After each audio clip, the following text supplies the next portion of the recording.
Hello viewers, সবাইকে আসসালামু আলাইকুম। আশা করি সবাই ভালো আছেন। তো ভিউয়ার্স, আজকের ভিডিওতে আমি দেখাবো আপনি ঘরে বসে কিভাবে 1 মিনিটের টেন্ডার রাউটার সেটআপ বা কনফিগার করতে পারেন। অনেক সময় দেখা যায় আমাদের রাউটার নষ্ট হয়ে যায়, তো আমরা যখন বাজার থেকে নতুন রাউটার কিনে নিয়ে আসি, কিন্তু যাদের কাছ থেকে আইএসপি বা ইন্টারনেট কানেকশন নিয়ে থাকি তারা খুব ব্যস্ত থাকে, কিন্তু রাউটার সেটআপ করা আমাদের খুব ইমার্জেন্সি। কিভাবে আপনি 1 মিনিটের রাউটার সেটআপ করতে পারেন চলুন দেখে আসি। আমি আছি রাব্বি, আপনারা দেখছেন অক্সিজেন টেকনোলজি। চলুন শুরু করা যাক। আপনারা যদি আমাদের চ্যানেলে নতুন এসে থাকেন তাহলে অবশ্যই সাবস্ক্রাইব করে পাশে থাকা বেল আইকনে ক্লিক করে দিবেন। রাউটারের কনফিগারেশন আপনারা মোবাইল, ল্যাপটপ এবং ডেস্কটপ দিয়ে করতে পারেন। তো আমি ডেস্কটপ দিয়ে দেখাইতেছি। প্রথমত আপনারা আপনাদের রাউটারের সাথে আইএসপি ইন্টারনেট কানেকশন সংযোগ দিবেন।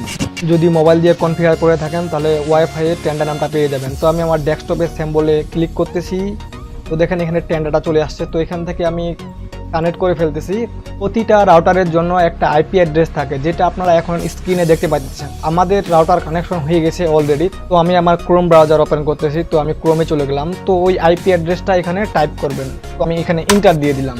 তো ইন্টার দেওয়ার পর দেখেন পুরো ইন্টারফেস চলে আসবে টেন্ডার। তো এখান থেকে আপনারা এটা প্রথমবারটা সিলেক্ট করবেন, এন্ড দেন এখানে সিলেক্ট করবেন হচ্ছে আপনার আইএসপি ইউজার নেমটা। যারা ইন্টারনেট প্রোভাইড করে থাকে ওদের কাছ থেকে আপনাদের ইউজার নেমটা নিয়ে নেবেন। ইউজার নেমটা যদি আপনাদের মনে থাকে তো এখানে দিয়ে দিবেন। তো পাসওয়ার্ড বক্সে আপনারা আপনাদের পাসওয়ার্ডটা দিয়ে দিবেন। তো আমি আমার পাসওয়ার্ডটা লিখতেছি। পাসওয়ার্ডটা দেওয়া হয়ে গেছে। তো এখান থেকে দেখেন ওয়াইফাই নাম চাইতেছে। তো নাম কি থাকবে, ধরেন আমি ওটা রাখলাম, এন্ড পাসওয়ার্ড দিচ্ছি আমি 1 2 3 4 5 6 7 8। এখন যদি আমি এটা সেভ করে দিই তাহলে আমাদের রাউটার কনফিগারেশন ডান। তো অবশ্যই আপনাদের এগুলা সঠিকভাবে ফিল আপ করতে হবে, না হলে কিন্তু কনফিগারেশন হবে না। আইএসপি যে ইউজার নেমটা আছে এবং পাসওয়ার্ডটা, তো আমি ওকে করে দিচ্ছি। তো ওকে করার সাথে সাথে দেখা যাচ্ছে এখানে আপডেট চাইতেছে। তো আমি আপডেট দিয়ে দিলাম। দেখেন আমাদের কানেকশন অলরেডি হয়ে গেছে। তো আমরা যদি এখন এখানে যাই, তো পাসওয়ার্ড আমাদের কি ছিল, পাসওয়ার্ডটা আবার আমাদের বসাইতে হবে 1 2 3 4 5 6 7 8। নেক্সট করতেছি, আমি কানেকশন দিয়ে দিচ্ছি ওকে করে। তো দেখেন আমাদের কানেকশন হয়ে গেছে। তো দেখা যাইতেছে আমাদের কানেকশন হয়ে গেছে অলরেডি। তো আমরা এখন চাইলে আমাদের ইন্টারনেট ইউজ করতে পারবো।